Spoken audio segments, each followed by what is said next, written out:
So, Artie, Eyewitness debuted on Sunday. What was the reception like? It was difficult. I mean, it was a show that had no stars. It was hard to market the show, but there was a really strong campaign on social media. The show trended really well. I think we got up to number 4 or 5, on Sunday. It was one of these instances, where we just took over. The cast watched the show together. They sent out tweets together, and the overnight numbers. The network doesn't report overnight. They report mostly +3s. Sure. But the overnight numbers that we got, were very promising. Excellent. And the critical reaction, the reviews? Well, for the reviews we got, they've been extremely positive. I mean, the problem today, again, in this saturated market is, it's easy to come out with a show with Jennifer Lopez and put her on every magazine, every bus. But what do you do when you have a good show that doesn't have, star names and is a genre show? So for the reviews that we did get, they were extremely positive. Right. And it's based on a Norwegian format. Tell me a little bit how you came to the format and how you adapted it for the American market. I came to the format and I've been doing some business abroad for the past 3 to 5 years. I met a company called DRG.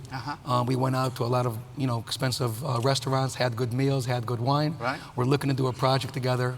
It was difficult for them to kind of become, at the time, partners with us in the US.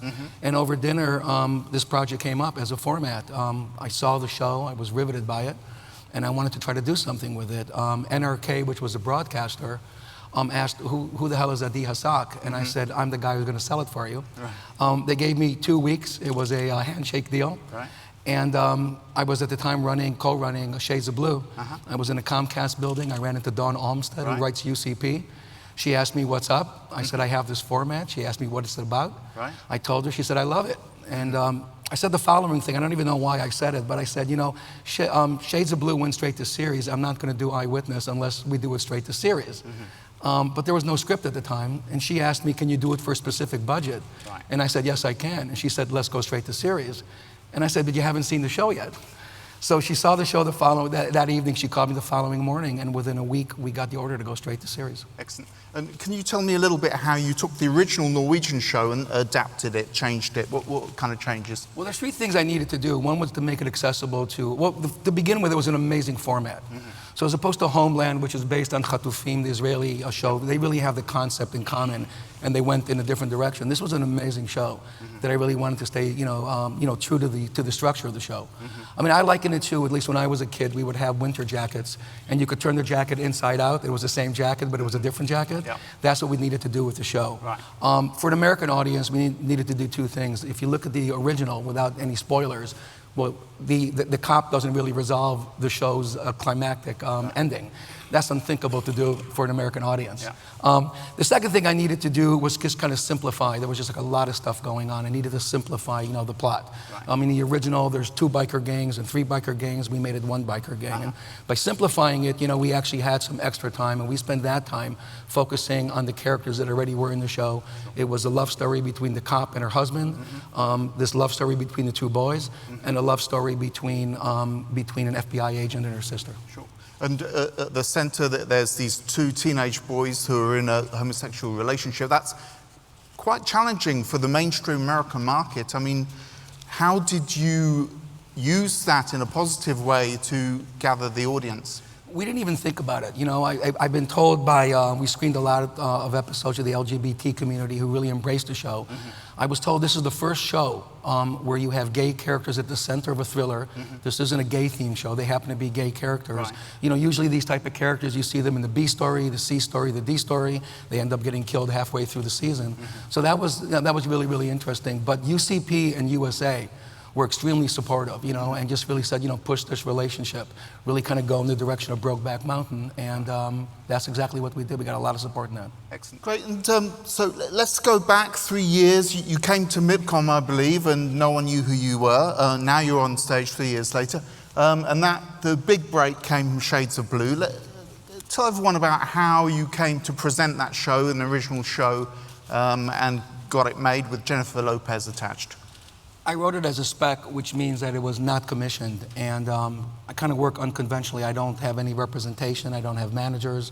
I just give it to my friends, and a friend gave it to a friend, and it wound up in the hand of a producer who at the time was also a manager, represented Barry Levinson. We went out with the script with Barry Levinson, everybody passed. ABC was interested, but they passed. Then that producer eventually got it to Jennifer Lopez, and Jennifer Lopez did something very bold. She attached herself to the script. We met with Bob Greenblatt at NBC. We had an hour meeting in which I pitched the arc of the show, and at the end of the meeting, it was picked straight to series. Right. And to trace back to the beginning of your career, I mean, tell us a little bit about yourself. You know, you were born in the Netherlands, grew up in Israel. Yeah, I was born in the Netherlands to an Israeli couple. I lived there for the first 6 years. I spent the next 12 years in the States and in Israel. I joined the military for 7 years. I went to university, became a speechwriter in the Labour Party, wrote speeches in English for senior politicians. And then just, took off when my son was born, took off with my wife. The money ran out in Los Angeles. And I decided I'll be a writer. And I was writing in the 90s. I was a spec writer. I wrote spec action scripts, and then kind of reinvented myself as a television writer. And I was the guy who would sell the show, in June, and then nobody would take my calls in January when they picked up their shows. I would write very eclectic shows. And then it was time to get something going, so I wrote this, I wrote this cop show. Subsequently, I just realized that the international market was a huge market, and I was influenced by my friend Alan Gasmer, who's a producer, executive producer on Vikings. And before that, I was working with Luc Besson, and Luc said, for tax credits, can you please take out, your EU citizenship? I said, well, that's a good idea. And Alan started going before me. Alan started going to MIPCOM, and I said, what's MIPCOM? He said, you should come. So Alan and I started coming, and the first year I had no business cards. I would write my name like on napkins and hand it out. Nobody wanted to meet, nobody wanted to talk, but we had some good food and good wine. The next year I showed up with a business card. By then Shades had been, Shades had been announced. So I got past the reception. And then last year Shades already was in the can, and there was the announcements of Eyewitness. So stuff really started, to roll, and this year we're actually making deals, so that's good. What was it like working with Luc Besson, by the way? He's a maverick like you. Did you enjoy working with him? Extremely. I mean, Luc, Luc does his own thing. I mean, he's an author as far as a director, which we know, but he's just also a savvy businessman. I mean, he develops material. His ratio is 1-to-1. I mean, he doesn't waste money, and he really tapped into what the inspiration. The way he inspired me was he really studied the business, and looked, where was the weak link, and he identified, that studios that stopped making the B movies like Die Hard, and he went right in there, and built this huge business, which is remarkable. Excellent. And Jennifer Lopez, what's it like to work with Jennifer Lopez? It's intimidating. I mean, the first time she was pitched to me, they were, what if Jennifer, did the show? And like, well, who's Jen? Oh, no, Jen. The producer said, what about Jen? I said, who's Jen? He's like, Jennifer Lopez. I'm like, yeah, Jennifer Lopez, like she'll do TV. Jennifer Lopez is remarkable. I mean, she's a one-person conglomerate. I mean, you understand why she has the career that she has. She's in fashion and she's in network, but at the end of the day, she's a performer. And she committed herself to doing 13 episodes, working, from 7 in the morning till 7 at night. She showed up, as opposed to some other actors on my show. She showed up every day knowing, all her lines, and was extremely committed. I thought it was very bold of her to go on an American network, to go on NBC, to go on Thursday at 10 o'clock, which was like a gravesite, what I'm saying? And after we closed the deal and we premiered, I actually asked her, why don't you take the safe route and just go, go on a cable show, get 1.5 million viewers and be considered a success? And she said, no, this is part of the game plan. We really believe in the show. 2 or 3 weeks ago, I met a friend of Alan of mine, Stanford Panich, who runs Sony. And he said to me, you won't believe it, we're getting pitched Jennifer Lopez, to be in movies again. And Jennifer's getting pitched in movies again because of the international of Shades of Blue. Right. And that kind of sums up just the business savvy that she has, including the artistic savvy. Sure. And Shades of Blue, you had a writer's room. On Eyewitness, you worked alone. You wrote every episode. What are the kind of advantages of each method? Well, the last 2 years have been a major mindfuck for me. I mean, I've been a guy sitting alone in a room for 15 years. Shades of Blue becomes like this major network show. There's so much at stake for NBC, and I enter a writer's room, with 12 people in it. All of a sudden, there's a showrunner, and I'm deemed a co-showrunner, and it was very difficult for me to negotiate, that room. And I've also admired very much the new shows that are coming out that are really, I would say, auteurs, the creators, who really, have a vision and a compromising vision and write, the episodes. So when I saw Eyewitness, I realized this would be a lower budgeted show. I was hoping that the studio would let me showrun, which they did. And once the actors got involved pretty early on, I wasn't initially slated to write all the episodes, but I wrote the first 2 episodes, and it was actually kind of simpler to write because it wasn't a case of the week like show. It was simpler for me to write all the episodes. And it was simultaneously the most demanding, maddening process, but it was also an amazing process as well. Sure. And they both went straight to series. I mean, as a writer, showrunner, what's the beauty and the advantage of that? Well, let's talk about the negative. The one negative on that is, you don't have a pilot, so you can't test anything. So casting, becomes a very serious thing because the cast that you lock into, that's who you got. And if someone doesn't work in the first episode, you really can't do anything about that. But going straight to series is wonderful because it shows the commitment that the studio has, in the material. And we didn't just go straight to series, we went straight to series with a really big window. The first time because Jennifer wasn't available because of American Idol. And the second time I insisted because what was very important to me was that all the scripts be written, before we go into production. So I made it through 8 scripts before we went into production in Eyewitness, which meant that I only had to write 2 scripts, when we were in production. So that madness that is writing and producing and editing and posting, really wasn't there. And we cross-bordered, which means we shot 2 episodes at once, and it meant that production went really, really smoothly. Right. And on Shades of Blue, you had Barry Levinson do 1 or 2 episodes, and on Eyewitness, you had Catherine Hardwicke do the first 2, who's well known for Twilight. I mean, they're big movie directors. What did they bring to the productions? They bring epic scope. And both these directors, what they have is they have a really strong visual sense, but they also work really well with actors. And that was really, really important. And Barry's, Barry was involved in one of the biggest, Homicide, which was a huge show in the 90s. And had such an amazing look to it. So he was wonderful, in Shades. Bringing in Catherine was spectacular. I mean, Catherine is really an artist. She started out as an architect. She was an art designer. I mean, her lookbook could have been a coffee table book. So she brought that, but it's rare, certainly from my experience, to have directors who are both visually stunning, and also work well with actors. With Catherine, she's also known, to work very well with young people, and we had these 2 young men playing these very challenging roles, so it was wonderful to have her aboard. How would you describe the worlds that you create in these 2 shows? Because they're quite dark, and there's the characters have a lot of flaws. I mean, is that a deliberate kind of approach to have this complicated world? It is. I mean, that's what drama's about. But what I'm interested in is the humanity of these characters. So I'm not really interested in the guy in the white hat and the guy in the black hat. It's the shades, the different sides we have. And then to bring out, the humanity. I tried to do that as well as I could in Shades. I think we really hit our stride in Eyewitness, specifically with the villain. Usually in shows like that, the villain goes from being the bad guy to being, the badder guy to being the worst guy. We literally in episode 6 kind of really pulled the wool, from his eyes and really expose him for who he is and get an understanding. So it was really, you take these complex characters, but then you tie in their humanity, and I think it makes for really interesting drama. Excellent. And so, I mean, one of the next shows you're going to work on, Black Widows, is based on a foreign format, a Finnish format. And your approach, as I understand it, is you want to come to the international community first, and then go for a US broadcaster. Explain that approach and how it fits in with your view of today's world. Well, I think everything is changing, rapidly, and I like to think, it's the Uber economy. So I'm the Uber driver who's taking on Yellow Cab or Checker Cab or whatever cab companies, you have. I want 2 things. I want creative control and I want an economic stake in what I've created. And I'm looking for international partners. The most exciting thing for me is that distributors are getting into content.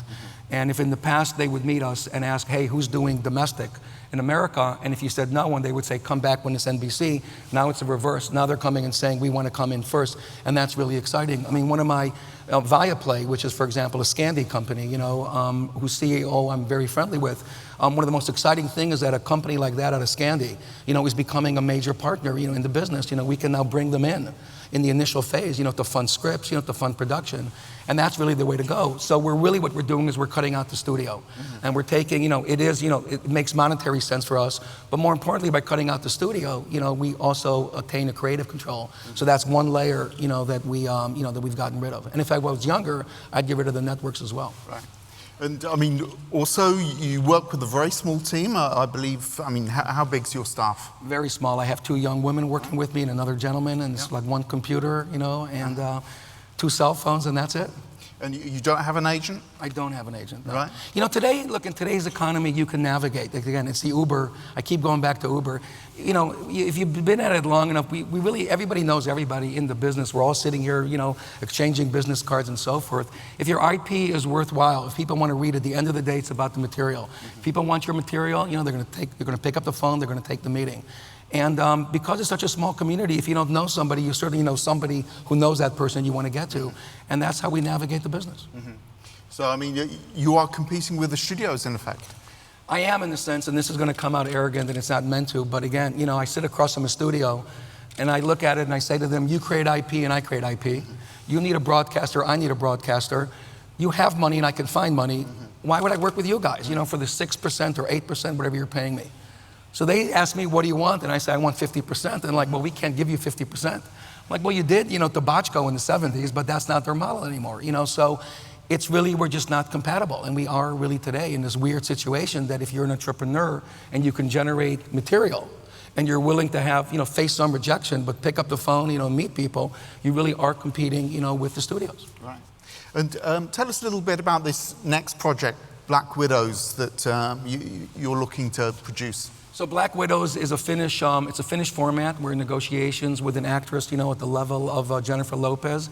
It's kind of Desperate Housewives on acid. It's a story about 3 women married to the biggest assholes ever, who within, you know, 8 minutes, you know, literally blow them out of their boat, you know, and kill them. And it's really a story, you know, about their lives. Here's an example, you know, of, again, you know, of IP, that in the old days, we'd go to ABC, we'd go to NBC, you know, we'd sell it. We're not doing that at all. You know, we're meeting with international partners, you know, we're meeting with international channels, we're bringing them on board, you know, and eventually we'll lay it off with an American broadcaster. Right. Do you have any international partners attached now, or is it? We're in conversations, right. You know, but I do have another project, you know, I'm doing a project with Canal Cruise. I'm trying to bring Viaplay into every project, you know, that I have right now. You know, Sony and I are working on an international project, but we're really, the projects are being generated in the States, but we're looking to bring in, you know, the international partners before we bring in the Americans, and most importantly is leave enough skin in the game. We're not greedy. We're leaving enough skin in the game that we go to an American broadcaster and they still feel that they're vested in it, you know, and we'll promote the show and sell it, you know, the way we want. Can you tell us a little bit more about the Canal Cruise project, or? I can't, except for that it's we're negotiating. It's a period piece, you know, based on a real event that happened in France, you know, in the early 70s, and something that, you know, I think is very complimentary to their brand, you know, and, you know, what we're doing, very similar to Carlos. I mean, that type of like a limited series that'll be 8 hours and 4 hours and 2 hours, but Carlos really here is the model of what we're doing. Right. And for anyone who is in the shoes that you wore 3 years ago, nobody knows you, what advice would you give them coming to MIPCOM with a project? Just get off on rejection. I mean, if you get off on rejection and you don't let it, you know, get you down, you know, it's fine, you know, and make sure though you're entering the room with IP you can really, you know, stand behind, you know, and defend, and just keep knocking. I mean, eventually they open the door. I mean, it's only been 3 years, but it's been 3 years, and it's been a slog, and we've gone from here, you know, all the way there. But at the end of the day, you know, it's about the material. And if the material speaks, you know, to the buyer, you know, the buyer will respond. I mean, and the most important thing is there's so much noise out there right now. There's so much, and I'm seeing it, you know, even with our show that's so well reviewed, just how difficult it is to get people to notice it. You know, you must create content that rises above the noise. Right. I mean, there's a reason that Eyewitness begins in the first 5 minutes. Jennifer Lopez, you know, shoots an unarmed man. Eyewitness begins in the first 5 minutes. You know, 2 gay teens make love, you know, and witness a murder. You got to have an opening that grabs the audience by the throat and doesn't let go, and then you got a shot. Excellent. Well, Adi, many thanks, sorry. Thank you very much. Thanks.